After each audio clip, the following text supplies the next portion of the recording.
Next characteristics है knowledge की। Knowledge का संबंध ज्ञाता से होता है, अर्थात नॉलेज के लिए ज्ञाता का होना, जानने वाले का होना आवश्यक होता है। अगर कोई जानने वाला नहीं होता है, ज्ञाता का अभाव होता है, तो ज्ञान का कोई महत्व नहीं होता है। तो इस प्रकार से कहा गया है कि ज्ञान का संबंध जो है वो ज्ञाता अर्थात जानने वाले से होता है। नेक्स्ट जो कैरेक्टरिस्टिक्स है वो है ज्ञान अमूर्त होता है, अर्थात ज्ञान हमें प्रत्यक्ष रूप से दिखाई नहीं देता है, इसे देख नहीं सकते हैं, यह केवल समझने से संबंधित होता है, इसे केवल समझा जा सकता है, अर्थात इसका अनुभव किया जा सकता है। ज्ञान को केवल अनुभव के द्वारा ही स्पष्ट किया जा सकता है, समझा जा सकता है।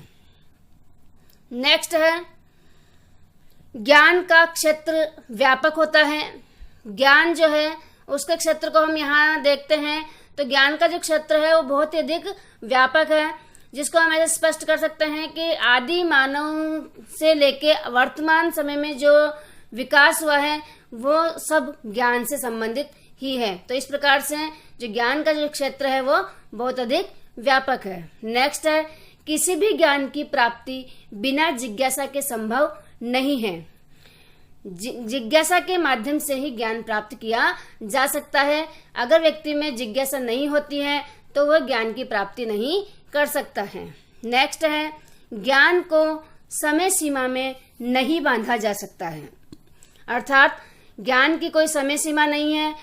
प्राचीन समय में भी ज्ञान था, वर्तमान में भी ज्ञान है और भविष्य में भी ज्ञान रहेगा। इसकी जो स्थिति है वो हमेशा बरकरार रहती है, इसे किसी समय सीमा में नहीं बांधा जा सकता है। नेक्स्ट जो कैरेक्टरिस्टिक्स है वो ये है कि ज्ञान चेंजेबल है, ज्ञान परिवर्तनशील है। विभिन्न परिस्थितियों और आवश्यकताओं समय के अनुसार ज्ञान में परिवर्तन होता रहता है और परिवर्तित होते हुए वो निरंतर आगे बढ़ता रहता है। तो इस प्रकार से ये सभी ज्ञान की विशेषताएं हैं जिनको हमने विशेष रूप से विस्तृत रूप से यहाँ पे अध्ययन किया है।